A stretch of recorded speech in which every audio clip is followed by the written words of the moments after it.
কবি আমাকে আপনাকে জানিয়ে দিচ্ছেন, লাইসাল ঈদু লিমান লাবিসাল জাদীদ বালিল ঈদু লিমান খাফাল ওয়াঈদ। ঈদ তো তার জন্য নয় যে নতুন পোশাক পরিধান করলে, এমন সব মানুষের জন্য ঈদ নয়। প্রকৃত অর্থে ঈদ হলো ওই মানুষটার জন্য যে আল্লাহ তাআলার সতর্ক বার্তাগুলো গ্রহণ করে সুন্দর সুষ্ঠুভাবে রোজাটাকে কাটিয়েছে। লাইসাল ঈদু লিমান ওয়াকিবাল বাকায়া ওয়ালাকিন্নাল ঈদু লিমান তারাকাল খাতায়া। ঈদের আনন্দ তো প্রকৃত অর্থে ওই বান্দার জন্য নয় যে ঈদের আনন্দে আনন্দ ভ্রমণ করতে পেরেছে। আনন্দ ভ্রমণ করে কি করে না, ঈদের দিন একদম বাক্স লাগায়া বাজায়া ঢুকডাপ, মনে হইতেছে যেন শয়তান যখন ব্যাক করছে না, ওয়েলকাম ব্যাক পার্টি দিছে। তুমি এতদিন কোথায় ছিলা দোস্ত, তুমি তো রমজান মাসে বন্দি ছিলা, ওয়েলকাম ব্যাক, একদম পার্টি দিয়ে। এমন পরিস্থিতি হয় কি হয় না? এমন পরিস্থিতি হয়ে যায়। তার জন্য ঈদ নয়, বরঞ্চ ওয়ালাকিন্নাল ঈদু লিমান তারাকাল খাতায়া, বরঞ্চ তার জন্যই তো ঈদ যে সিয়াম সাধনা করে নিজের জিন্দেগির বদ অভ্যাসগুলো, খারাপ অভ্যাসগুলো, খারাপ চরিত্রগুলো, খারাপ গুনাহের কাজগুলোকে সে সাধন করে পরিত্যাগ করে দিতে পেরেছে। সুবহানাল্লাহ। লাইসাল ঈদু লিমান গরাফা লাহু বালিল ঈদু লিমান গুফিরা লাহু। ঈদ তো তার জন্য নয় যে বেতন বোনাস পেয়েছে, ঈদে অনেক টাকা পেয়েছে, বোনাস সে অনেক পেয়েছে, বরঞ্চ প্রকৃত ঈদ তো তার জন্য যে কিনা আল্লাহ তাআলার তরফ থেকে মাগফিরাতের ঘোষণা পেয়ে গিয়েছে। সুবহানাল্লাহ। এই জন্য আমার আপনার ঈদটা যেন কি হয়, প্রকৃত ঈদ হয়। খালি পোশাকে আশাকে গেট আপে সেট আপে ঈদ মনে হইতেছে, কিন্তু বিদ্যায় রোজাই রাখি না কারণ আছে না নাই। এই জন্য এখন থেকেই আমি আপনি নিয়ত করি যে আমি আপনি ইনশাআল্লাহ প্রতিটা রোজা সুষ্ঠু সুন্দরভাবে হক আদায় করে রাখবো ইনশাআল্লাহ। ভালো কাজে নিয়ত করলে সাথে সাথে নেকি যিনি লিখে দেন তিনি কে? আল্লাহ তাআলা। আমি আপনি যেভাবে আজকে বসে আছি, ঠিক তেমনই একটি পরিবেশে নবী করিম সাল্লাল্লাহু আলাইহি ওয়াসাল্লাম আগমন করলেন। এসে নবীজি তাদেরকে জিজ্ঞেস করছেন, মা আজলাসাকুম, মা আজলাসাকুম, তোমরা এখানে কেন বসেছ? কি জন্য এখানে একত্রিত হয়ে বসে আছো? সাহাবীরা জবাব দিয়ে বললেন, জালাসনা নাযকুরুল্লাহ, আমরা তো এখানে আল্লাহ তাআলার স্মরণে বসেছি। আই মাজালিসুল হালালি ওয়াল হারাম, অর্থাৎ এমন একটা জায়গা যেখানে কোরআন এবং হাদিসের আদেশকৃত বিষয়গুলো আলোচিত হবে, কোরআন এবং হাদিসে নিষিদ্ধকৃত বিষয়গুলো নিয়ে আলোচনা হবে। এমন একটা মাজমায় বসেছি আমরা, এই উদ্দেশ্যে বসেছি জানার জন্য। এবার নবীজি এই কথা শুনে আবার পাল্টা জিজ্ঞেস করলেন, ওয়াল্লাহি মা আজলাসাকুম ইল্লা আনতা। ও আমার সাহাবীরা, তোমরা আমাকে ভালোভাবে উত্তর দিয়ে বলো, তোমরা এই উদ্দেশ্য ছাড়া, দিনের উদ্দেশ্য ছাড়া অন্য কোনো উদ্দেশ্যে তো এখানে তোমরা শোনাই বসনাই আলোচনা করছো না। সাহাবীরা আবার জবাব দিয়ে বললেন, ওয়াল্লাহ মা আজলাসানা ইল্লা তাক। ওগো আল্লাহর নবী, ওগো আল্লাহর রাসূল, আমরা আল্লাহ তাআলার শপথ করে বলছি, এখানে আমরা আল্লাহ তাআলার সন্তুষ্টির উদ্দেশ্য ছাড়া অন্য কোনো উদ্দেশ্যে আমরা এখানে বসি নাই, অন্য কোনো ব্যাপারে আমরা আলাপ আলোচনা করার জন্য এখানে বসি নাই। এবার নবীজি ডাক দিয়ে বললেন, ও আমার সাহাবীরা শোনো, আমা ইন্নী লাম নাস্তাহলিফকুম তুমাতাল লাকুম ওয়ালাকিন্নাহু আতানি জিবরিল ফাআখবারানি আন্নাল্লাহা আযজা ওয়া জাল্লা ইউবাহি বিকুমুল মালাইকা।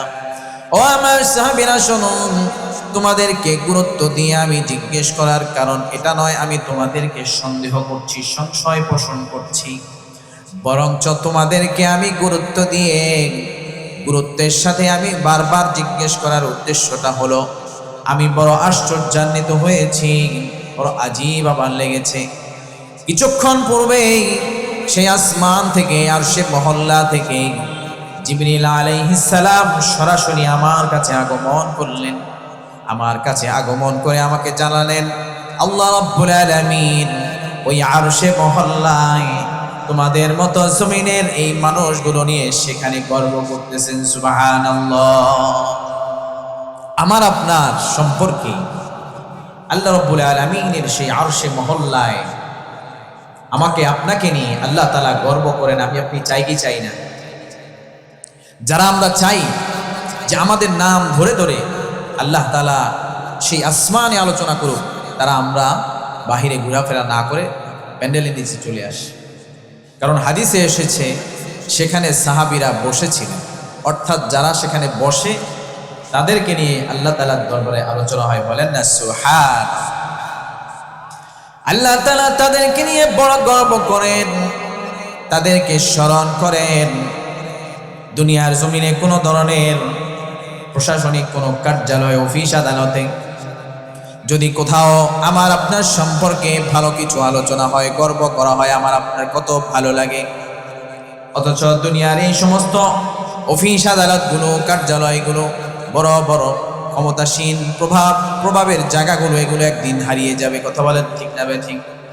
কিন্তু আল্লাহ রাব্বুল আলামিনের আরশে মহল্লায় যেখানে আলোচনা হয়, আমার আপনার প্রশংসা কখনো হারাবে না। বলেন সুবহানাল্লাহ। বান্দা আল্লাহ রাব্বুল আলামিনকে যখনই স্মরণ করে, স্মরণের উদ্দেশ্যে আসে অথবা বসে, আল্লাহ রাব্বুল আলামিনও তার সঙ্গী হয়ে যায়। বলেন সুবহানাল্লাহ। হাদিসে কুদসিতে আল্লাহ তাআলা ডেকে বলেন, আনা ইনদা যান্নি আবদি বি। বান্দা আমার সাথে যেমনটা অ্যাপ্রোচ করে, যেমনটা সে আমার সাথে আচরণ করে, আমি আল্লাহ তাআলাও তার সাথে তেমনটাই আচরণ করি, তেমন অ্যাপ্রোচ নিয়ে আমি তার দিকে অগ্রগামী হই। ওয়া আনা মাআহু ইযা যাকারানি।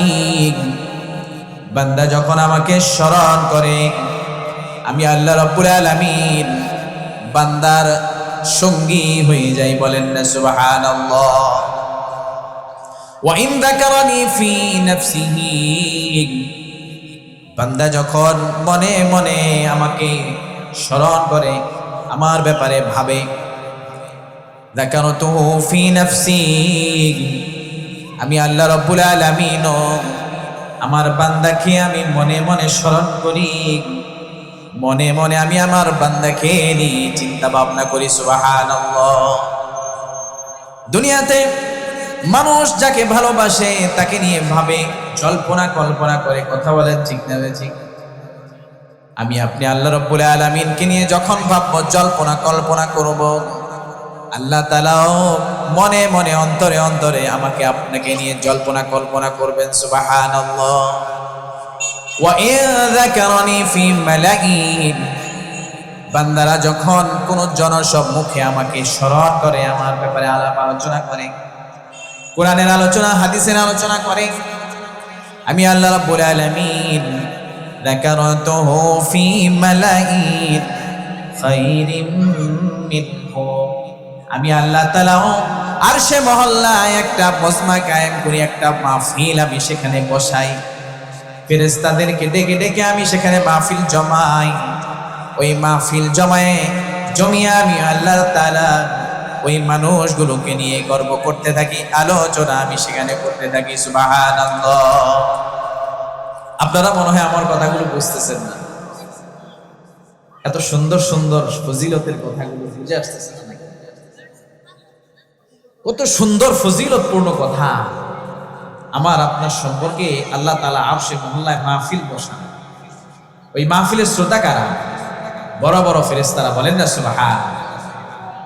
জিবরাইল, মিকাইল, ইসরাফিল, মালাকুল মাউত, আরো যত যত ফেরেশতা রয়েছে, তারা ওই আলোচনাগুলো শুনে আমাকে একটু বুঝে থাকলে জবাব দিবেন। ওখানে যদি আপনার সম্পর্কে আমার সম্পর্কে ভালো ভালো আলোচনা হয়, সেখানে মালাকুল মউত আছে না নাই? ওই মালাকুল মউত যখন মৃত্যুর সময় আমার আপনার জান নিতে আসবে, এসে দেখবে আরে এটা তো সেই ব্যক্তি, যার সম্পর্কে আরশে মহল্লায় আল্লাহ তাআলা প্রশংসা করেছে। সুতরাং এই লোকটা বড় ভিআইপি লোক, আল্লাহ তাআলার পছন্দের লোক, তার সাথে বেয়াদবি করা যাবে না, মৃত্যুর কষ্ট তাকে দেওয়া যাবে না। বলেন না সুবহানাল্লাহ, আরো জোরে বলেন না সুবহানাল্লাহ। এই উসিলায় যদি আমার আপনার মৃত্যুর কষ্টটা লাঘব হয়ে যায়, তাহলে সুবহানাল্লাহ কি বলতে হবে না একটু জোরে? আল্লাহ কবুল করেন, সকলে বলে আমিন। আল্লাহ তাআলা এভাবে আলোচনা করতে থাকেন। এবার আল্লাহ তাআলা কিছু মূলনীতি জানিয়ে দিচ্ছেন। ওয়া ইন তাকারাবা ইলাইয়া শিবরা, বান্দা আমাকে পাওয়ার আন্তরিকতাটা যদি এমন হয় যে তার আন্তরিকতাটার পরিমাণ হলো 1 বিঘত পরিমাণ, তাকারাবাতু ইলাইহি বিরাআন, সে 1 বিঘত পরিমাণ আমার দিকে অগ্রসর হবে। এই যে মাহফিল হচ্ছে, হেঁটে হেঁটে আসতেছেন, কতগুলো বিঘত এগিয়েছেন, কত হাত এগিয়েছেন, সব কিছু পরিমাপ করা হচ্ছে। সুবহানাল্লাহ পড়েন। বান্দা যখন 1 বিঘত পরিমাণ আমার দিকে এগিয়ে আসবে, তাকাররাবতু ইলাইহি দিরাআন, আল্লাহ তাআলা দৃষ্টান্ত দিয়ে বলছেন আমি আল্লাহ রাব্বুল আলামিন তার দিকে দ্বিগুণ পরিমাণ এগিয়ে আসি, আমি 1 হাত তাকিয়ে অগ্রসর হই। সুবহানাল্লাহ। ওয়া ইন তাকারাবা ইলাইয়া দিরাআন তাকাররাবতু ইলাইহি বা'আ, আর বান্দা যদি আমার দিকে সামান্যতম 1 হাত পরিমাণ অগ্রসর হয়, আমি আল্লাহ তাআলা বান্দার দিকে 2 হাত পরিমাণ এগিয়ে আসি। বলেন না সুবহানাল্লাহ। আমি আপনি আল্লাহকে পাওয়ার জন্য 10 কদম হেঁটে আসছি, আল্লাহ তাআলা দৃষ্টান্ত নমুনা দিচ্ছেন, উপমা দিচ্ছেন যে আমি তার চাইতে আরো দ্বিগুণ গতিতে তার দিকে আগায় আসি। সুবহানাল্লাহ। এবার বান্দা যখন আমাকে পাওয়ার জন্য তার গতিটা হয় হাঁটার গতি, হেঁটে হেঁটে আপনারা এখানে এসেছেন, আমি আল্লাহ রাব্বুল আলামিন তাকে পাওয়ার জন্য, তাকে কাছে নেওয়ার জন্য আমার গতিটা হয় দৌড়ানোর গতি। কথা বলেন সুবহানাল্লাহ। দ্বিগুণ গতিতে আল্লাহ তাআলা আমাকে আপনাকে পেতে চান, কিন্তু দুর্ভাগ্য, পরিতাপের বিষয় হলো এখনো বহু মানুষ আল্লাহ তাআলার দিকে এগিয়ে আসছে না। যেখানে আল্লাহ তাআলার আলোচনা হয়, মাজালিসুল হালালি ওয়াল হারাম, কোরআন এবং হাদিসের আলোচনা যেখানে হয়, সেদিকে এগিয়ে আসা মানে আল্লাহর দিকে এগিয়ে আসা। মসজিদের দিকে এগিয়ে যাওয়া মানে আল্লাহর দিকে এগিয়ে। এজন্য আমরা যারা বাহিরে আসি চলে আসলে কি লাভ হবে, এই লাভ সম্পর্কে আপনাদেরকে হাদিস থেকে সুস্পষ্ট সহিহ বিশুদ্ধ একটি হাদিস শোনা। কি লাভ হবে? বান্দা যখন কোরআন এবং হাদিসের মাজলিসে আসে এবং বসে, আল্লাহ তাআলা ফেরেশতাদের সাথে তাকে নিয়ে গর্ব করতে থাকেন, আলোচনা করতে থাকেন। বান্দা আলোচনা করছে, আমিও আলোচনা করব। বলেন সুবহানাল্লাহ। এভাবে আলোচনা করতে করতে আল্লাহ তাআলা প্রশ্ন ছুড়ে দেন, ও আমার ফেরেশতারা, ওই বান্দাগুলো এখানে কেন এসেছে, কেন বসেছে, কি তাদের উদ্দেশ্য? তারা জবাব দিয়ে বলে, আপনার কাছ থেকে পুরস্কার পেতে চাই, কঠিন সেই শাস্তি জাহান্নামের আগুন থেকে তারা বাঁচতে চায়। আমি আপনি জাহান্নামের আগুন থেকে বাঁচতে চাই, জান্নাত পেতে চাই, জাহান্নামের আগুন থেকে বাঁচতে চাই। এই প্রশ্ন আমার আপনার প্রশ্ন, ফেরেশতারা আমার আপনার তরফ থেকে সেখানে জানিয়ে দিচ্ছেন। এবার আল্লাহ রাব্বুল আলামিন ডেকে বলেন, ও আমার ফেরেশতারা শুনে রাখো, তোমরা সাক্ষী হয়ে যাও, ওই মানুষগুলোর ব্যাপারে তোমরা সাক্ষী হয়ে যাও। ইন্নী উশহিদুকুম আন্নী ক্বাদ গাফারতু লাহুম ওয়া বাদদালতু সাইয়্যাতিহিম হাসানাত। এই মাহফিলগুলোতে যারা এসেছে বসেছে, তাদের জন্য আমার সিদ্ধান্ত তোমরা শুনে নাও, আমার সিদ্ধান্ত শুনে নাও। আমি আল্লাহ রাব্বুল আলামিন এই মাহফিলে যারা এসেছে বসেছে, ওই মানুষগুলোর জিন্দেগীর সমস্ত গুনাহগুলো মাফ করে দিলাম। সুবহানাল্লাহ। শুধু এতটুকুই নয়, গুনাহের যে খাতাটা রয়েছে, যেখানে গুনাহগুলো লেখা হয়েছিল, ওই জায়গাটা আমি আল্লাহ তাআলা খালি রাখবো না। ওয়া বাদদালতু সাইয়্যাতিহিম হাসানাত, তাদের গুনাহের ওই খাতাগুলোকে আমি আল্লাহ রাব্বুল আলামিন নেকি দিয়ে পরিপূর্ণ করে দিব। সুবহানাল্লাহ। এই ফজিলত বাহিরে ঘোরাঘুরি করলে কেউই পাবে না। এই হাদিসে স্পষ্টভাবে বলা আছে যে মাজালিসুল হালাম, হালাকুল যিকর, যেখানে মাজমা হয় সেখানে থাকতে হবে। এবার শুধু এতটুকুই নয়, আল্লাহ রাব্বুল আলামিন বলেন আমি তোমাদেরকে সাক্ষী রেখে বলছি, ফাআতাইতুহুম মা সাআলু ওয়া আজারতুহুম মিম্মাস্তাজারু। সেখানে যারা বসেছে আমি আল্লাহ রাব্বুল আলামিন এই মানুষগুলোর যত ধরনের নেক চাওয়া আছে, আমার আপনার অন্তরে চাওয়া আছে না, আল্লাহর কাছে দাবি দেওয়া আছে না নাই? যত ধরনের নেক চাওয়া আছে, সবচাইতে বড় চাওয়া হলো জান্নাত পাওয়া। কথা বলেন ঠিক না ঠিক? আমি আল্লাহ তাআলা তাদের সমস্ত জায়েজ চাওয়াগুলো, জান্নাত আমি তাদের জন্য বরাদ্দ করে দিলাম। সুবহানাল্লাহ। ওয়া আজারতুহুম মিম্মাস্তাজারু।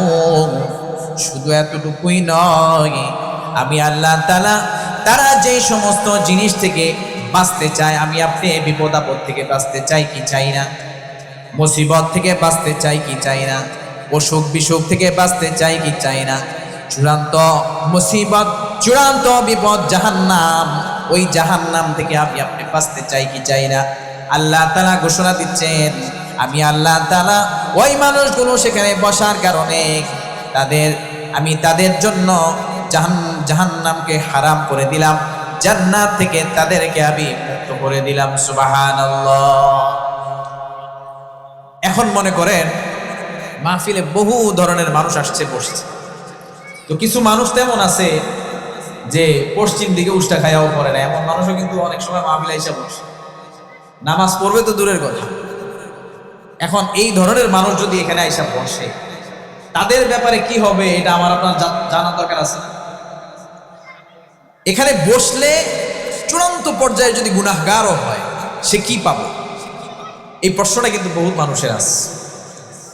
আমার আপনার প্রশ্নগুলো জানার জন্য আল্লাহ তাআলা ফেরেশতাদের মাধ্যমে সেটাকে আদায় করে নিয়েছেন। এবার ফেরেশতারা জিজ্ঞেস করতেছে, ইয়া রাব্বি ইয়া রাব্বি ফীহিম ফুলানুন আবদুন খাত্তাব ইন্নামা মাররা লাইসা কামিসলিহি লাইসা মিনহুম লাইসা কামিসলিহি ইন্নামা মাররা ইন্নামা জাআ লিহাজাতিন ফাজালাসা মাআহু। ও আমাদের প্রতিপালক, ও বিশ্বজাহানের মালিক, সেখানে তো এমন মানুষও বসেছে যারা কিনা বড় গুনাহগার, গুনার বোঝাটা বড় ভারী, আমল নামাটা গুনাহ দিয়ে ভরপুর হয়ে গিয়েছে, এমন মানুষ বসেছে। আমাদের সমাজে এমন মানুষ আছে, মাহফিলে আইসা পড়ে এমন মানুষও সেখানে বসেছে। তারা তো তাদের মতো নয়, সেখানে যে ভালো ভালো মানুষগুলো বসেছে তাদের মতো ভালো মানুষ সে নয়, অনেক বড় দাগী আসামি, গুনাহের বোঝাটা বড় ভারী, আসছে ঘোরাঘুরি করার জন্য। ইন্নামা মাররা, ঘোরাঘুরির জন্য এসেছে।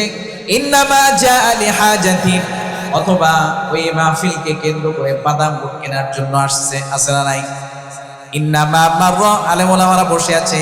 ইন্নামা জাআ লিহাজাতিন, নিজের প্রয়োজনে এমনিতে এসে সেখানে এসেছিল। ফাজালাসা মাআহুম, কিন্তু কেন জানি ওই মাহফিলে বসে গিয়েছে, কেন জানি বসে গিয়েছে, কেন জানি বসে গিয়েছে। এই জন্য বসতে হবে। ফজিলতটা পেতে হলে অবশ্যই অবশ্যই বসতে হবে, দাঁড়ালে এটা কখনোই পাওয়া যাবে না। হাদিসের ভাষা সুস্পষ্ট, সেখানে সে বসে গিয়েছে। এমন বান্দার জন্য আপনার কাছে কি পুরস্কার আর প্রতিদান আছে? প্রশ্ন আছে না নাই? জানার ইচ্ছা আছে না? এবার আল্লাহ রাব্বুল আলামিন ডেকে বলেন, ও আমার ফেরেশতারা তোমরা সাক্ষী থাকো, ওয়ালাহু ক্বাদ গফারতু হুমুল কওম হুমুল জুলাসা লা ইয়াশকা বিহিম জালিসুহুম।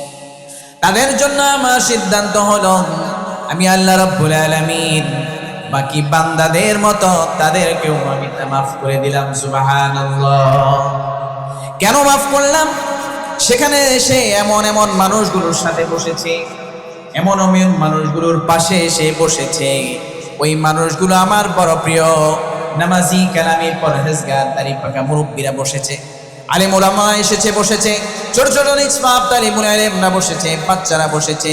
আমার এই পছন্দনীয় বান্দাগুলোর পাশে বসার কারণে আমি আল্লাহ তাআলা এই উসিলায় তার জিন্দেগীর সমস্ত গুনাহগুলো মাফ করে দিলাম। সুবহানাল্লাহ, সুবহানাল্লাহ। এই জন্য আসলে বসলে ফজিলত পাওয়া যায়, না বসলে এই ফজিলত পাওয়া যাবে না। দেখেন এই হাদিসগুলোর শেষাংশে কি বলছে, শেষাংশটাকে দেবে বলা হয় ফায়ুনাদি মুনাদি মিনাস সামা কুমু ক্বাদ গাফারাল্লাহু লাকুম ওয়া বুদ্দিলাত সাইয়্যাতুকুম হাসানাত। ওই বসা মানুষগুলোর উদ্দেশ্যে আল্লাহ রাব্বুল আলামিনের তরফ থেকে ফরমান নিয়ে আসে, ঘোষণা নিয়ে আসে।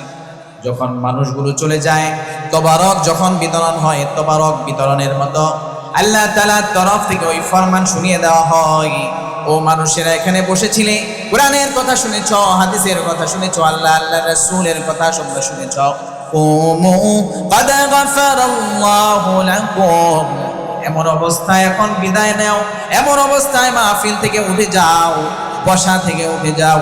আল্লাহ তাআলা তোমার জিন্দেগীর সমস্ত গুনাহ মাফ করে দিয়েছেন। সুবহানাল্লাহ।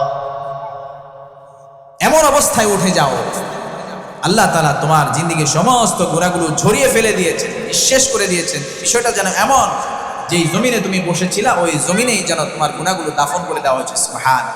সাইয়্যাতুকুম হাসানাত, তোমার জিন্দেগীর গুনাহগুলো শুধু মাফ করে দেওয়া হয়েছে, এই ফরমান নিয়ে যাবে এমনটা নয়, বরঞ্চ আরেকটা ঘোষণা নিয়ে ফিরে যাও। আল্লাহ তাআলা তোমার গুনাহের সমস্ত খাতার জায়গাগুলো খালি রাখেন নাই, বরঞ্চ ওই জায়গাগুলো নেকি দিয়ে ভরপুর করে তোমার আমলনামাটা পূর্ণ করে তোমাকে এই সুসংবাদ দিয়ে দিয়েছেন। সুবহানাল্লাহ, বলেন না সুবহানাল্লাহ। এই জিকিরগুলো সুবহানাল্লাহ, আলহামদুলিল্লাহ, এগুলো বলতে কখনো কৃপণতা করবেন না। এগুলো অনেক দাম, অনেক দাম। এগুলোর কত দাম চোখটা বন্ধ হয়ে গেলেই বুঝে আস। কবরবাসীরা এটা বুঝে, এই ছোট ছোট জিকিরগুলো কত দাম। এই যে মাহফিলে বিভিন্ন সময় সুসংবাদের কথা আসবে, সুবহানাল্লাহ পড়বেন, আলহামদুলিল্লাহ পড়বেন, লাভ আছে না নাই? আলহামদুলিল্লাহ কত ছোট্ট একটা কথা। আলহামদুলিল্লাহ পড়েন না, আলহামদুলিল্লাহ। আলহামদুলিল্লাহি তামলাউল মিজান। বান্দা আলহামদুলিল্লাহ পড়ে, এক সেকেন্ডেরও কম সময় লাগে আলহামদুলিল্লাহ পড়তে।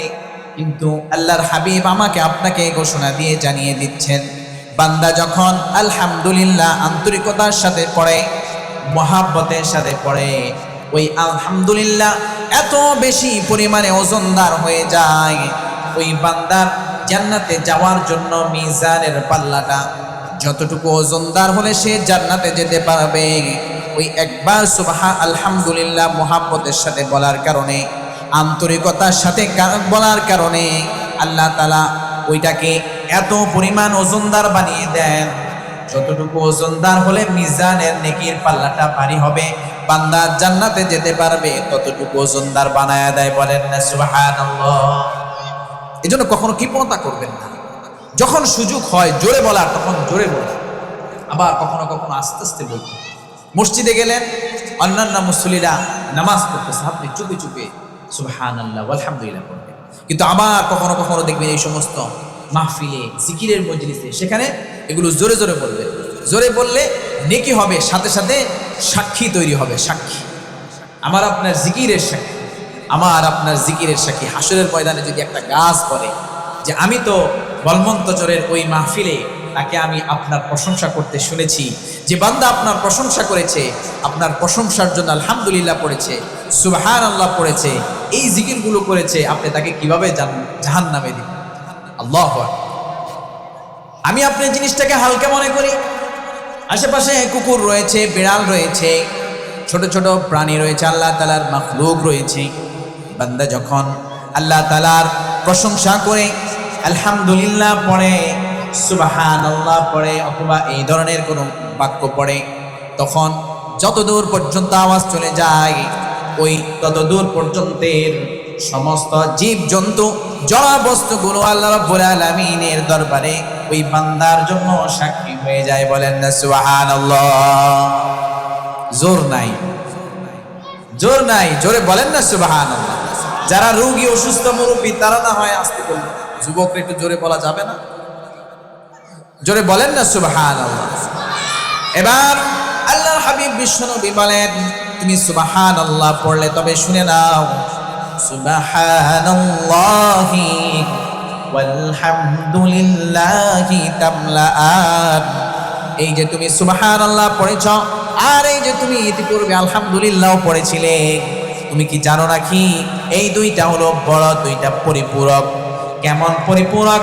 আইতামলাউ মা বাইনাস সামাই ওয়াল আরদি, এমন পরিপূরক আসমান এবং জমিনের মধ্যবর্তী যত খালি জায়গা রয়েছে, বান্দা যখন আন্তরিকতার সাথে সুবহানাল্লাহ পড়ে, আলহামদুলিল্লাহ সে পড়ে, আমি আল্লাহ তাআলা আসমান এবং জমিনের মধ্যবর্তী সমস্ত খালি জায়গাগুলোকে নেকি দিয়ে পূর্ণ করে তারপরে আমি আল্লাহ তাআলা ওই বান্দার আমলনামায় দান করে দেই। সুবহানাল্লাহ। আসমান এবং জমিনের মধ্যবর্তী খালি জায়গা কত দূর মনে হয় আপনার কাছে?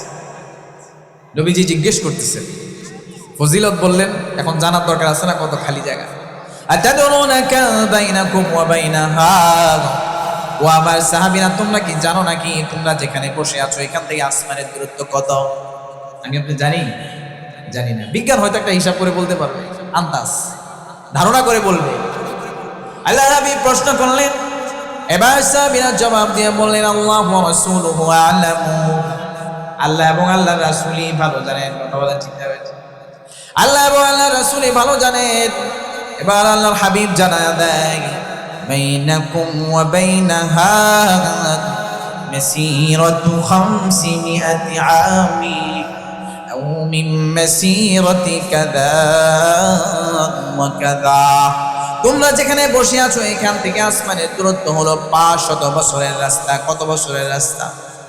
অথবা তার চাইতেও আরো বেশি, তার চাইতেও আরো বেশি। বলেন সুবহানাল্লাহ। ওই যুগে এত সুন্দর একটা বিজ্ঞানময় কথা নবীজি বললেন। যদি বলতেন যে এত কিলোমিটার,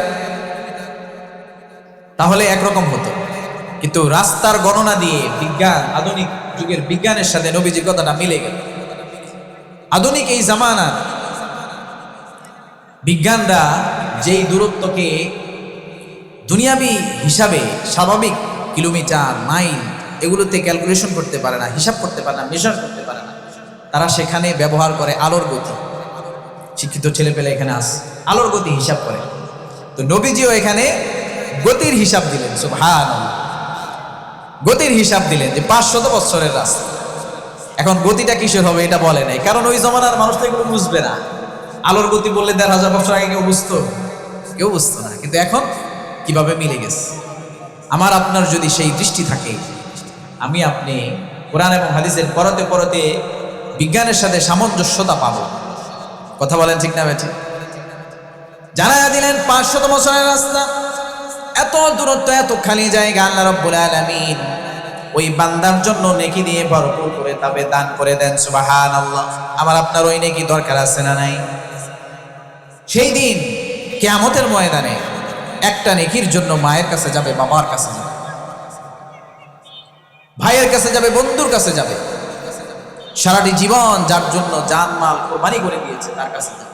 কেউ কারো পরিচয় দিবে না। সেদিন আমার আপনার নেকির দরকার আছে না?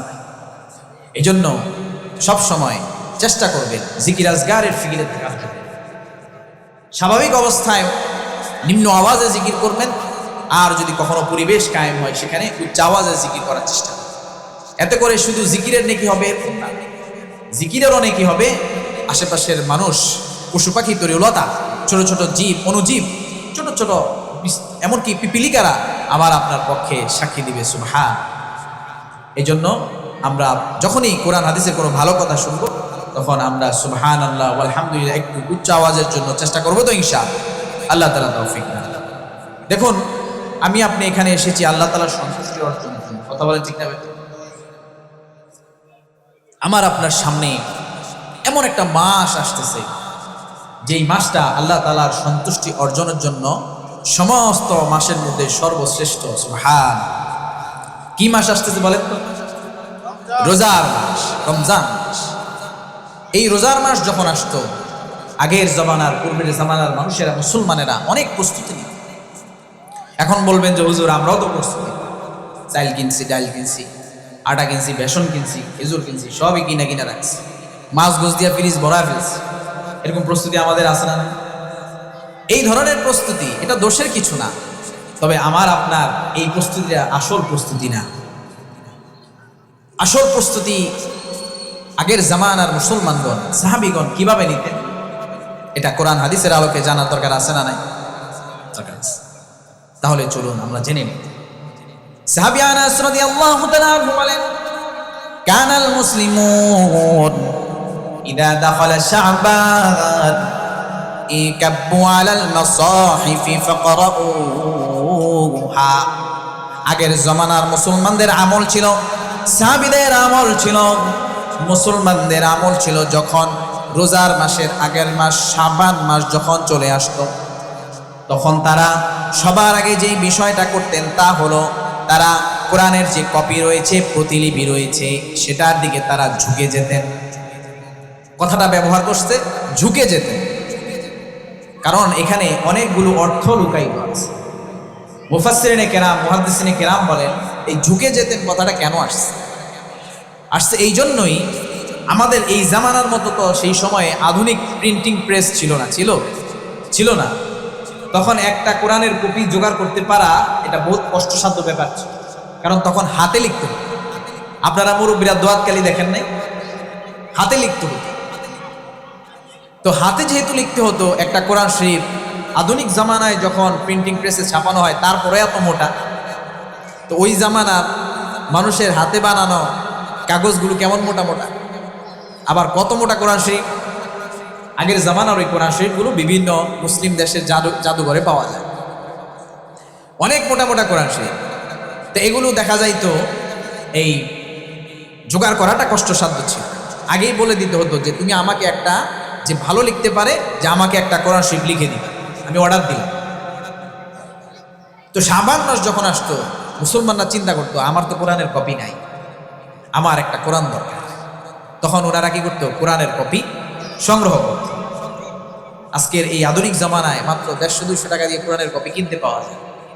যদি জিজ্ঞেস করি আপনাদের কয়জনের পার্সোনাল কোরআনের কপি আছে, অনেকের লজ্জিত হতে হবে। কথা বলেন ঠিক না বেঠিক? অথচ প্রত্যেকের একটা কোরআনের কপি পার্সোনাল থাকা উচিত, কমপক্ষে একটা। ভালো হয় যদি একটা বাসায়, একটা মসজিদে রাখে, কারণ এই কোরআনের কপি আমাকে আমার মৌতে, কবরে, হাসরে আমার জন্য প্রোটেকটিভ শিল্ড হবে, প্রতিরক্ষা বলয় হবে। সুবহান। রাখবেন তো ইনশাআল্লাহ? আল্লাহ কবুল করুন। ওনারা এটাকে জোগাড় করতেন। আবার হতো কি, আপনারা জানেন যে এখন আসছে ওয়াটারপ্রুফ কালি। আগের জামানায় এই ধরনের কালি ছিল, ওই দোয়াত কালিগুলো মুছা যায়, আবার এটাকে রিরাইটিং করা লাগে, পুনরায় লিখন করা লাগে, যে অনেক জায়গায় মুছে গেছে, অনেক জায়গা আছে, ভাই আমার কোরআন শিক্ষা তো তুমি দিছিলা, অনেক জায়গায় মুছে গেছে, এটাকে আবার একটু লিখে দাও যেখানে যেখানে মুছে গেছে। এই জন্যই সেখানে উল্লেখ করা হয়েছে তারা ঝুঁকে যেতেন, ফাকারাউহা, ঝুঁকে যেতেন, এবং তারা কোরআনগুলোকে সংরক্ষণ করতেন, সেটাকে তারা জোগাড় করতেন, ম্যানেজ করে নিতেন। অতঃপর তারা ওই শাবান মাস থেকে কোরআনের চর্চা শুরু করে দিতেন। বলেন সুবহানাল্লাহ। সারা বছর কি পড়ছি না পড়ছি, রমজান মাসে যেন আমার পড়াটার একটু ভালো ইমপ্রুভমেন্ট থাকে, এই জন্য আগে একটু কোরআনটার পড়াটাকে ঝালাই করে নিতেন। সুবহান।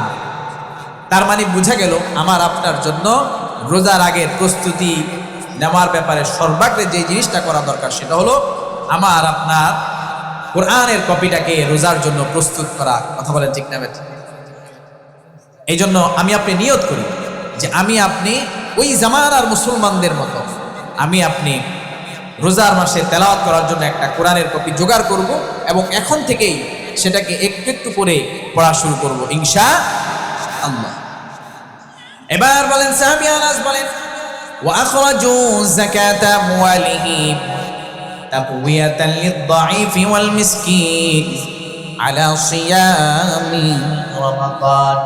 তারা আরেকটা কাজ করতেন, তা করতেন তারা রোজা আসার আগেই যাকাতের হিসাব করে যাকাতের একটা মাল অংশ বের করে নিতেন, যাতে করে গরিব মিসকিনদের মাঝে বন্টন করা যায়। কি কারণে? কারণটা হলো তারা যেন স্বাচ্ছন্দ্যের সাথে রমজানের ইফতার এবং সেহরি করতে পারে। সুবহানাল্লাহ, কি সুন্দর ব্যবস্থা। আমাদের এই উপমহাদেশে আমরা সাধারণত রমজান মাসেই দেই যাকাতের মাল, ঠিক না? রমজান মাসে দেই, চেষ্টা করা রোজার আগেই যদি সম্ভব হয় একাংশ রোজার আগেই বের করে গরিব মিসকিনদেরকে দিয়ে দাও, যেন তারা স্বাচ্ছন্দ্যের সাথে। আর যদি যাকাত আমি রোজাতে দিতেই চাই, তাহলে সৎকার দরজা তো খোলা আছে, আমি অন্য অংশ থেকে সৎকার নিয়তে গরিব মিসকিনদেরকে আগেই দিয়ে দিব। কারণ কি? কারণ সাহাবীদের এই আমল ছিল, ওই জামানার মুসলমানদের এই আমল ছিল। অথচ আমি আপনি এগুলো আজকে জানি না, এই আমল করি না। আমার আপনার প্রস্তুতি চলে গেছে সোলাপুরে চলে গেছে, আমার আপনার প্রস্তুতি চলে গেছে খেজুরে। গত বছর কম দামি খেজুর খাইছি, এই বছর আর কম দামি খাওয়া যাবে না, ভালো খেজুর কিনতে হইব, আছে না নাই? গত বছর খুব ভালো একটা রোজা জোরদার ভাবে সেহরি ইফতার করতে পারি নাই, এই বছর যেন জোরদার করতে পারি, মাছ মাংস জোরদার ভাবে আগেই কিনা ফ্রিজে ভরায় রাখতে হইবে, ভয় কি হয় না?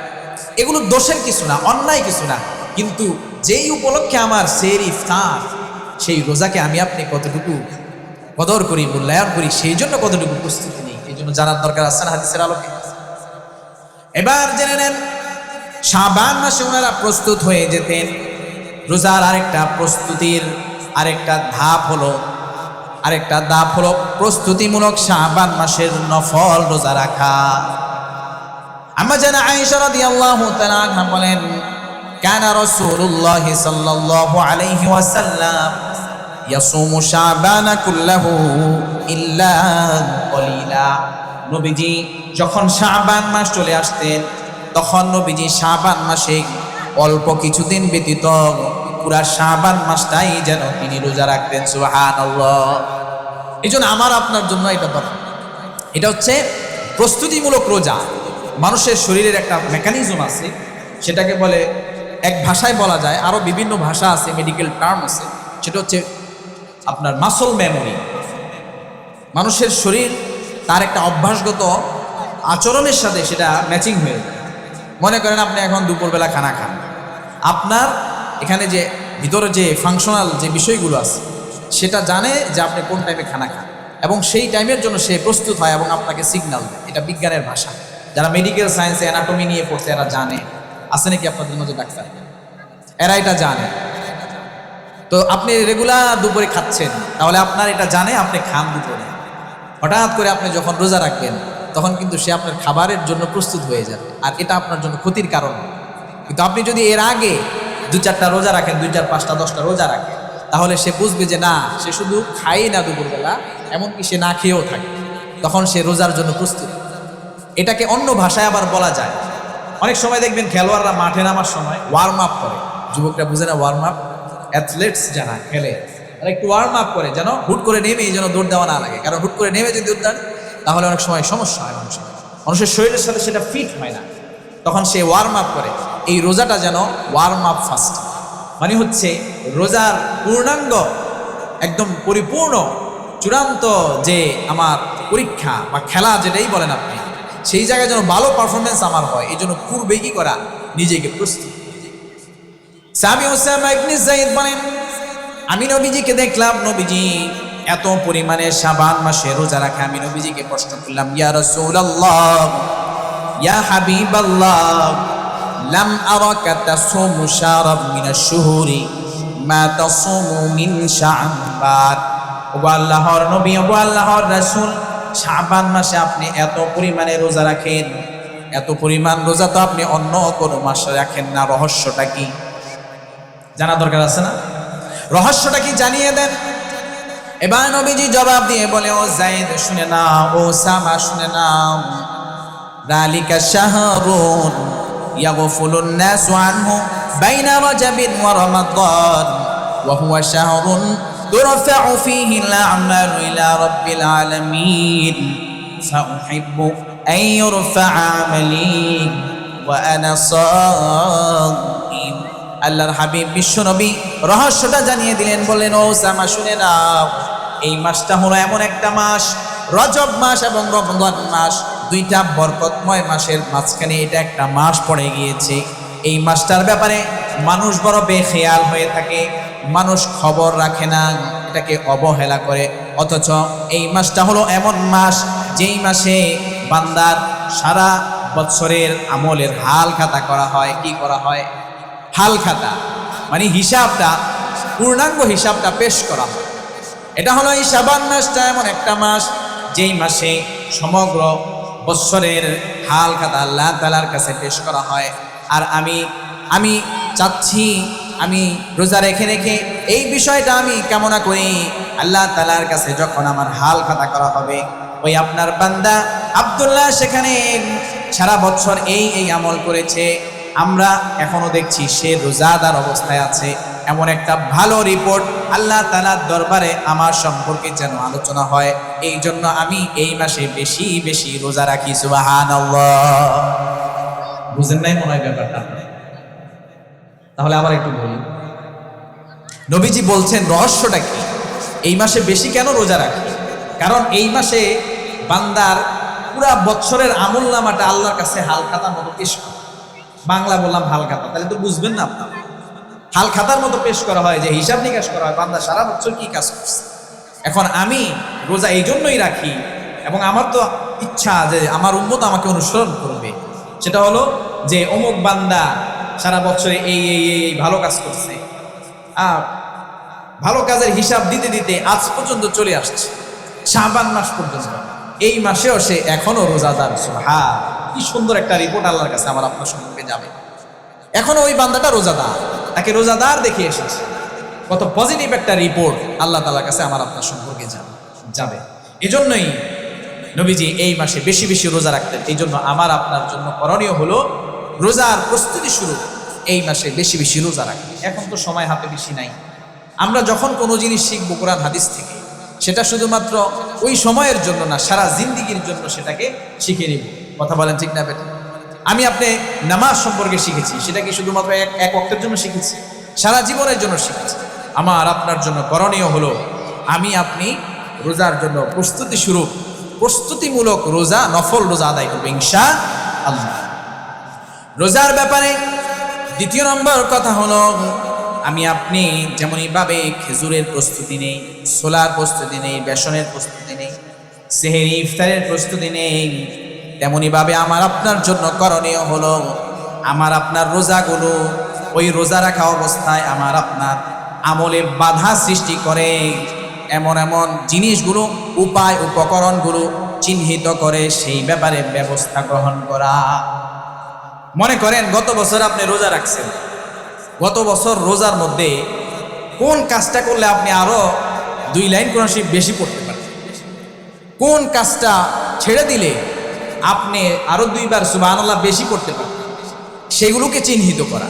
যেমন মনে করেন এখন আমাদের সময় নষ্ট করার সবচাইতে বড় মারাত্মক ধ্বংসাত্মক হাতিয়ার হচ্ছে এই জিনিসটা। কথা বলেন ঠিক না ঠিক? রোজা রাখছে কিন্তু সে রোজা রেখেও চোখের গুনাহ চালিয়ে যাচ্ছে। রোজাকে বলা হয়েছে জাহান্নাম থেকে বাঁচার ঢাল। নবীজি আবার আরেকটা কথা যুক্ত করে দিয়েছে, আসিয়ামু জুন্নাতুম মিনান নার কাজুন্নাতি আহাদিকুম মিনাল কিতাল। জেনে রাখো উম্মতেরা, তোমরা জেনে রাখো তোমাদের রোজাগুলো হলো তোমাদের জাহান্নামের শাস্তি থেকে বাঁচার জন্য ঢাল স্বরূপ। আবার নবীজি বলতেছেন আসিয়ামু জুন্নাতুম মিনান নার মা লাম ইয়াখরিকাহা। তবে জেনে রেখো রোজাগুলো তোমাদের জন্য ঢাল, তবে তোমার ওই ঢালটা যেন ফাটা না হয়, ফুটা না হয়। কি না হয়? ফাটা না হয়, ফুটা না হয়। আপনারা মনে হয় ঢাল চিনেন না। যুদ্ধের ময়দানে আগের জামানায় তরবারি দিয়ে যুদ্ধ, তখন ওই তরবারি বর্ষার আঘাতকে প্রতিহত করার জন্য ঢাল ব্যবহার করা হতো, লোহার ঢাল, প্রোটেকটিভ শিল্ড যেটাকে ইংরেজিতে বলা হয়। এখনো মানুষ যেরকম বুলেট প্রুফ জ্যাকেট পরে, ধরেন বুলেট প্রুফ জ্যাকেট, অথবা এখনো কিন্তু অনেক ধরনের শিল্ড ব্যবহার করা হয়, প্রোটেকটিভ শিল্ড, যেন কোনো ধরনের বুলেট বোমা যেন আঘাত না, অথবা আঘাত করলেও অত ক্ষতি যেন না করে। এখন মনে করেন আপনি একটা বুলেট প্রুফ জ্যাকেট পরছেন, এটা ফাটা ফুটা, মানে এটা দিয়ে কি আপনাকে বাঁচাতে পারবে? ওই ঢাল কি আপনাকে তরবারি বর্ষার আঘাত ঠেকাতে পারবে যদি সেটা ফাটা হয়, ফুটা হয়? নবীজি সে কথাটাই বলছেন, তোমার জন্য রোজা ঢাল হয়ে যাবে, মরণে তোমার ঢাল হবে, কবরে ঢাল হবে, হাসরে ঢাল হবে। তবে মালাম ইয়াফরিকহা, ওই রোজাটাকে তুমি, ওই ঢালটাকে তুমি ফাটিয়ে ফেলো না, ফুটা করে ফেলো না। নবীজিকে জিজ্ঞেস করা হয়, ইয়া রাসূলুল্লাহ, সেটা কিভাবে ফেটে যায়, কিভাবে সেটার মধ্যে ফুটা তৈরি হয়ে যায়? নবীজি বললেন, বিল গীবাতি ওয়ার রাফাথি বিল লাহবি ওয়াল লাগবি, সেটা ফুটা হয়, ফাটা হয় চোখের গুনার দ্বারা, ফুটা হয়, ফাটা হয়। সেটা রোজা রেখে চোখ দ্বারা গুনাহ করলে যেমনই হয়, কান দ্বারা গুনাহ করলে তেমনই হয়, জবান দ্বারা গুনাহ করলেও তেমনই ভাবে সেই ঢালটা দুর্বল হয়ে যায়। বলেন নাউজুবিল্লাহ। তার মানে বোঝা গেল আমাকে আপনাকে এমন পদক্ষেপ নিতে হবে যেন আমার আপনার রোজাটা যেন দুর্বল না হয়, মজবুত শক্তিশালী হয়, গুনাহমুক্ত। এমন শক্তিশালী ঢাল যে কোনো ধরনের কবরের আযাবকে সে ঠেকিয়ে দিতে পারে। নবীজি কত সুন্দরভাবে বোঝালেন, বলেন এর চাইতে সুন্দরভাবে আর বোঝার কোনো উপায় আছে? বলেন কত সুন্দরভাবে ভেঙে বুঝিয়ে দিলেন যে খবরদার, এটাকে কিন্তু নষ্ট করা যাবে না। চোখের গুনার দ্বারা, কানের গুনার দ্বারা, জবানের গুনার দ্বারা। চোখ দিয়ে টিভি সিনেমা, নাটক সিনেমা দেখে, কান দিয়ে গান বাদ্যবাজনা শুনলো, জবান দিয়ে গীবত করলো, উল্টাপাল্টা গালিগালাজ গুনাহ করলো, এর দ্বারা এই রোজাটা দুর্বল হয়ে যায়, ফাটা ফুটা হয়ে যায়। এটা আমাকে আপনাকে জাহান্নামের আগুন থেকে বাঁচাতে পারে না। এই জন্য আমার আপনার জন্য করণীয় হলো, আমি আপনি প্রস্তুতিটা এভাবে নিব যেন আমার আপনার গত বছরের রোজার চাইতে এই বছরের রোজাটা যেন তুলনামূলক আমলের দিক থেকে বেটার হয়, বেটার কোয়ালিটি। আমার আপনার তারাবিহটা যেন গত বছরের চাইতে আরো ভালো হয়, আরো সুন্দর। নিয়ত আছে না নাই? আল্লাহ তাআলা কবুল করে। দেখেন, আমাদের রোজা ইবাদত বন্দিগি রোজার মাসে করার ক্ষেত্রে আরেকটা বড় প্রতিবন্ধক আছে। হয়তো এটা বললে আপনারা অনেকে নারাজ হবেন, তারপরেও যেহেতু সমস্যা, এটা তো ওলামায়ে কেরামের জিম্মাদারি বলা। সেটা হলো ঈদ শপিংকে কেন্দ্র করে বিশেষ করে আমাদের মা বোনদের কিন্তু অনেক আমলে ঘাটতি হয়েছে। এমনকি মার্কেটিং করতে করতে ক্লান্ত হয়ে, অস্থির হয়ে, অসুস্থ হয়ে রোজা ভেঙে ফেলছে। আছে না নাই? এজন্য একটা গুরুত্বপূর্ণ মেসেজ হলো, আপনি অবশ্যই যদি ঈদ মার্কেটিং করতেই হয়, খুব শর্ট টাইমে করে ফেলুন। 5 দিন ব্যাপী ঈদ মার্কেটিং করতেছে, সকালে যাচ্ছে বিকালে আসছে, এরকম মানুষও আছে। আমার জানা মতে আছে, আপনাদের এলাকায় আছে কিনা জানি না। সকালে যায়, মার্কেটিং করে, আবার আসে। এই জন্য আমাদের একজন দুষ্টামি করে বলছিল যে মার্কেটিংয়ে যে যাবে তার জন্য সাজসজ্জার দরকার আছে না, প্রথম দিন যায় ওইটা কিনছে, তারপরের থেকে শুরু হয়েছে ঈদের মার্কেটিং। বুঝেন নাই আপনারা কথাটা? আছে না নাই? এই জন্য আমাদের মা বোনদেরকে এই ব্যাপারে সচেতন হতে হবে। আমাদের পুরুষরা মার্কেটিংয়ের ব্যাপারে মা বোনদের কাছে জিম্মি, এটা আমাদের দায়িত্ব দিতে হবে। কিন্তু আমাদের এই মার্কেটিংটা যেন আমার আপনার রোজার যে তাৎপর্য, রোজার যে সাধনা, কোরআনের যে সাধনা, এটা যেন নষ্ট করতে না পারে। তা না হলে ভাই, আমি কিসের জন্য মার্কেট করছি? ঈদের জন্য, আনন্দের জন্য। এই আনন্দ কার জন্য? লিসাইমি ফারহাতান, ফারহাতুন ঈদা ফিতরিহি ওয়া ফারহাতুন ঈদা লিকাই রাব্বিহি। আনন্দ তো তার জন্য, খুশি তো তার জন্য। 2 জায়গায় সে খুশি হবে। একজন রোজাদার সে 2 পরিস্থিতিতে খুশি হবে। একবার সে খুশি হবে যখন সে সফলতার সাথে প্রত্যেকটি রোজাকে সুন্দরভাবে আদায় করবে, আদায় করার পর ঈদ উল ফিতরে উপনীত হবে। সবগুলো রোজা সুষ্ঠু সুন্দরভাবে আদায় করার কারণে ওই বান্দা বড় আনন্দিত হবে, খুশি হবে, তার জন্য ঈদ হবে। বলেন সুবহানাল্লাহ। এখন রোজাদারদের সাথে বেরোজদারও কি করে? ঈদ করে। এখন দ্বিতীয় জায়গায় আটকায় দিস, ওই বেরোজদার দ্বিতীয় জায়গায় আর ঈদ করতে পারবে না।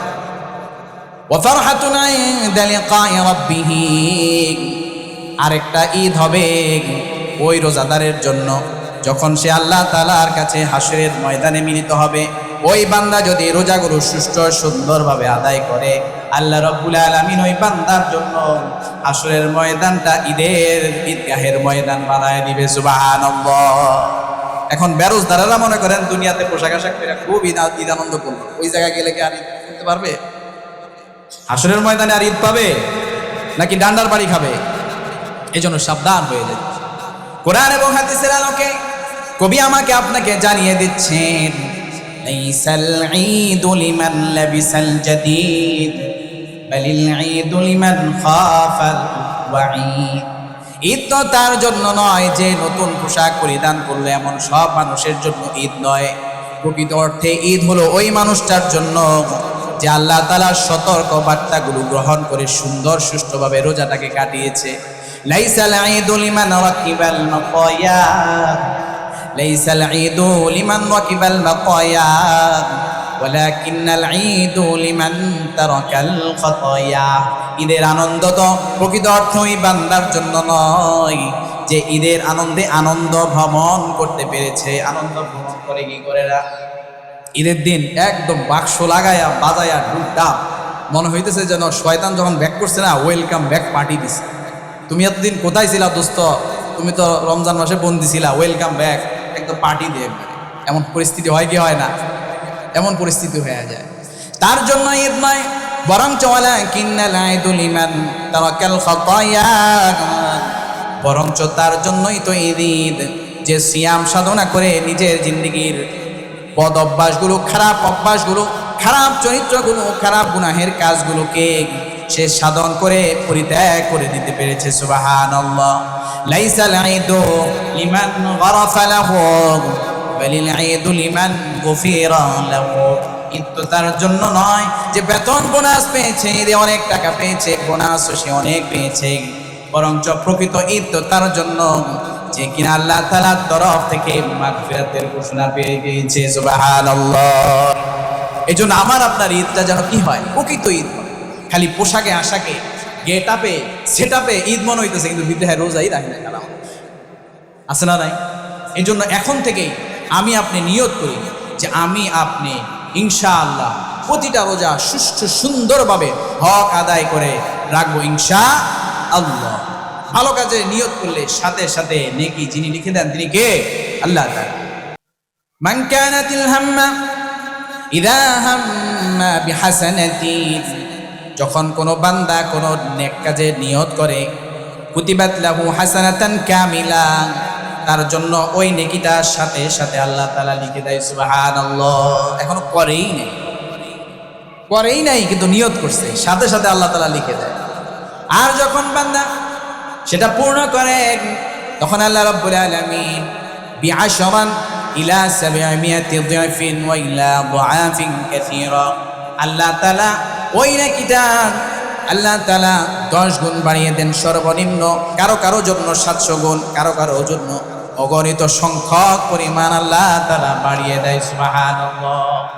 এই জন্য আগেই নিয়ত করে ফেলেন যে আমি প্রত্যেকটা রোজা ইনশাআল্লাহ হক আদায় করে রাখবো ইনশাআল্লাহ। প্রত্যেকটা তারাবি আমি ইমামের সাথে শুরু থেকে শেষ পর্যন্ত আদায় করবো ইনশাআল্লাহ। নেকি আল্লাহ তাআলা সাথে সাথে দিয়ে দিবে। মনে করেন কোনো একজন মানুষ এখানে নিয়ত করছে, নিয়ত করে আজকে রাত্রে মারা গেল, সে এই বছরের পূর্ণাঙ্গ রোজাগুলো নিয়ে তারপরে আল্লাহর দরবারে উঠবে ইনশাআল্লাহ, কারণ সে নিয়ত করে ফেলছে। আর নিয়তের ব্যাপারে গ্যারান্টি দিয়েছেন আল্লাহ তাআলার তরফ থেকে খোদ রাসূলুল্লাহ সাল্লাল্লাহু আলাইহি ওয়াসাল্লাম। এবার আমার আপনার প্রস্তুতি কি হবে? নবীজি বলেন নাহসু হিলাল শাবান আলি রমাদান। দুনিয়াতে মানুষ কত জিনিসের প্রহর গুনে, দিনক্ষণ গুনে কাউন্টডাউন করে। আরে বিশ্বকাপের আর মাত্র 10 দিন, খেলার আর মাত্র এত দিন, কাউন্টডাউন করে, গণনা করে। অথচ আল্লাহর হাবিব জানায়া দেয় কাউন্টডাউন করবা, হিসাব করবা, শাবান মাসকে গণনা করো, আর কতদিন বাকি আছে রোজা পাওয়ার জন্য। অধীর আগ্রহে তোমরা এটা গণনা করবা। সুবহানাল্লাহ। এই জন্য গণনা করবেন। আম্মা জানা আয়েশা রাদিয়াল্লাহু তাআলা আনহা বলেন, কানা নবিয়্যু সাল্লাল্লাহু আলাইহি ওয়াসাল্লাম ইয়াতাহাফফাযু মিন শাবান মা লা ইয়াতাহাফফাযু মিন গায়রিহি। নবীজি শাবান মাসটা এত পরিমাণে গণনা করতেন, এত পরিমাণে হিসাব করতেন, খালি গুনতেন আর এতদিন আর এতদিন আর এতদিন। অন্য কোনো মাসকে নবীজি এত বেশি হিসাব রাখতেন না। সুবহানাল্লাহ।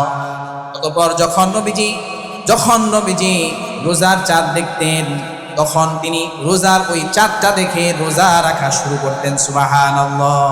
হাদিসের এই অংশ দিয়ে বোঝা যায় যে রোজার জন্য চাঁদ দেখা এটা একটা সুন্নতি আমল। অথচ এই আমলটা আমার আপনার মাঝে হারায় গেছে। আরে টিভিতে তো বলবে, ফেসবুকে আসবে, বিভিন্ন খবর আসবে, তারাবি হইলেই বুঝবো তার কি হয়, রোজা শুরু হয়ে গেছে। কিন্তু চাঁদ দেখা এটা একটা স্বতন্ত্র একটা সুন্নত। এই জন্য চাঁদ দেখার চেষ্টা ইনশাআল্লাহ, আমি দেখি আর না দেখি, চাঁদ দেখি। চাঁদ দেখার পরে একটা দোয়া পর্যন্ত আমি আপনি কয়জনে জানি, আল্লাহুম্মা আহিল্লাহু আলাইনা বিল আমনি ওয়াল ঈমান ওয়াস সালামাতি ওয়াল ইসলাম রব্বি ওয়া রাব্বুকাল্লাহ। কত সুন্দরভাবে দোয়া যে আল্লাহ আপনি আমার জন্য একটা শান্তির মাস দান করেন, প্রশান্তির মাস দান করেন, আমার জন্য ঈমানটা বজায় থাকে, ঈমানটা যেন এই মাসে নষ্ট না হয়ে যায়, ঈমানদারি নষ্ট না হয়ে যায়, আমার মুসলমানিত্ব যেন নষ্ট না হয়ে যায়। আর হে চাঁদ, তোমার দিকে তাকিয়ে আমি তো দোয়া করতেছি, মনে করি না আমি তোমার ইবাদত করি, তোমার রব যে আল্লাহ, আমার অবশ্যই আল্লাহ। সুবহান। এই প্রস্তুতিগুলি নিতে পারবো তো ইনশাআল্লাহ। আল্লাহ রাব্বুল আলামিন আমাকে আপনাকে পূর্ণাঙ্গভাবে রমাদানের প্রস্তুতি নেওয়ার তৌফিক দান। দেখেন, রোজার মাসের অনেকগুলো আমল আছে, এর মধ্যে 1 নম্বর আমল হলো রোজা রাখা। ফামান শাহিদা মিনকুমুশ শাহরা ফালিয়াসুম, তোমাদের মাঝে যে রোজার মাস পায় সে যেন অবশ্যই অবশ্যই রোজা রাখে। আর যে রোজা রাখবে, মান সামা রমাদান ঈমানান ওয়া ইহতিসাবান গুফিরা লাহু মা তাকদ্দামা মিন যামবিহি, যে রোজার মাস পায় আল্লাহ তাআলার কাছে ঈমানদারির সাথে রোজা রাখে, সওয়াব পাওয়ার আশায়, বিনিময় পাওয়ার আশায় রোজা রাখে, আল্লাহ তাআলা তার জিন্দেগীর সমস্ত গুনাহগুলো মাফ করে দেয়। সুবহানাল্লাহ।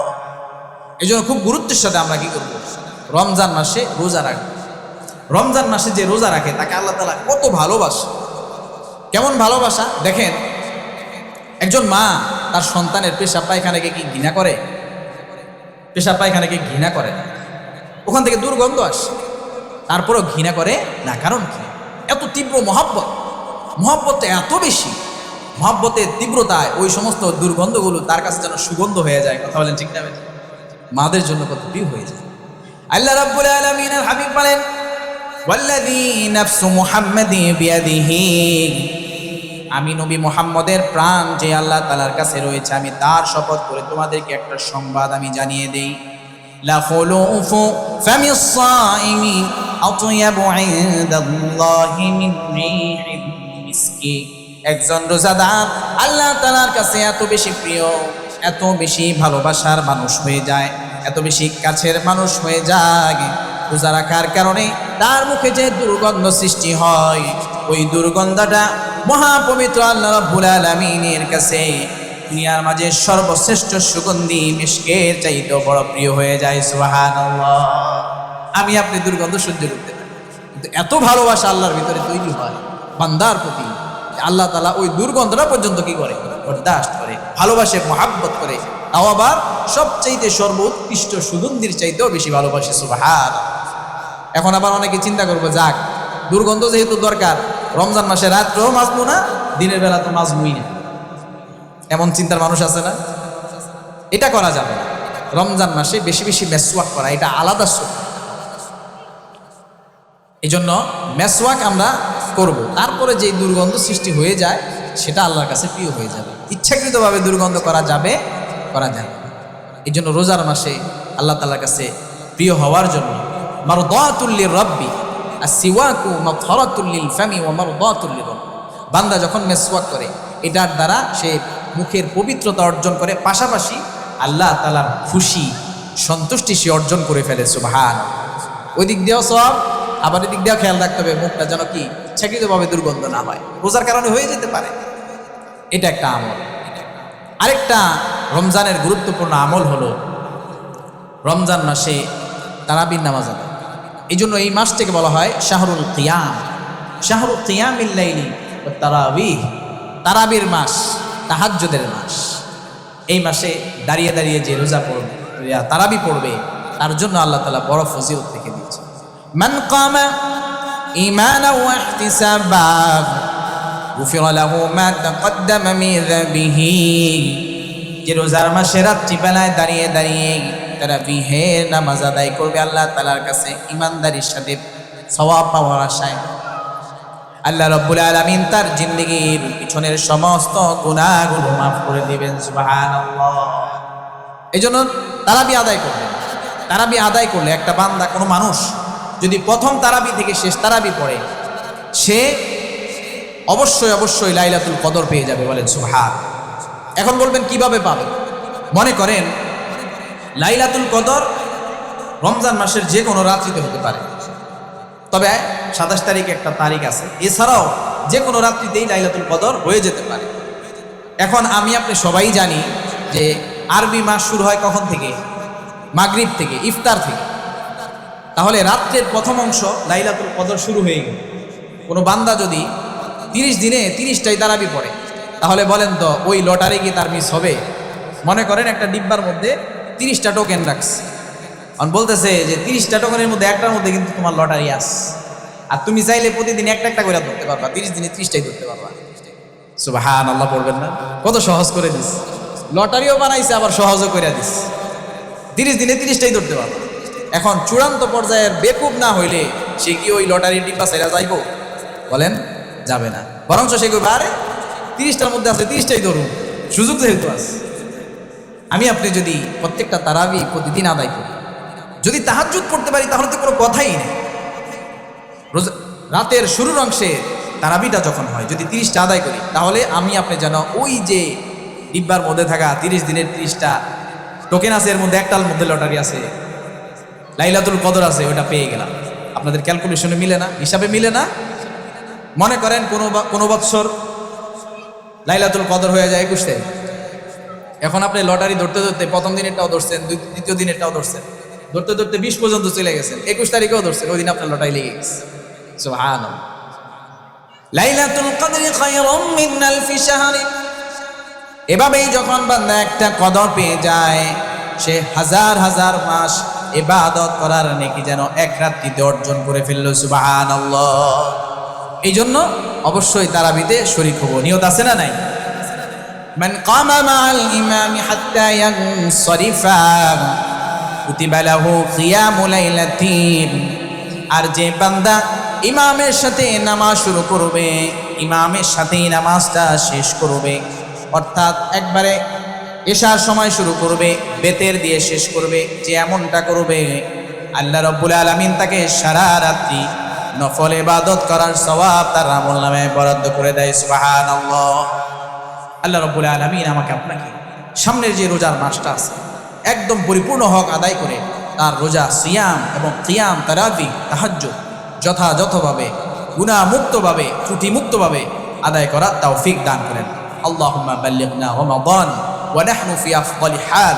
হে আল্লাহ, আমি আপনি আমাকে আপনাকে যেন আল্লাহ তাআলা একদম সুস্থতার সাথে, স্বাচ্ছন্দ্যের সাথে সুন্দর একটি রোজা পাওয়ার এবং অতিবাহিত করার তৌফিক দান করেন। সকলেই পড়ি আমিন।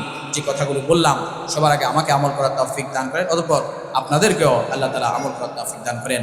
ওয়া আখিরু দাওয়ানা আলহামদুলিল্লাহি রাব্বিল আলামিন। আসসালামু আলাইকুম ওয়া রাহমাতুল্লাহি ওয়া বারাকাতুহু।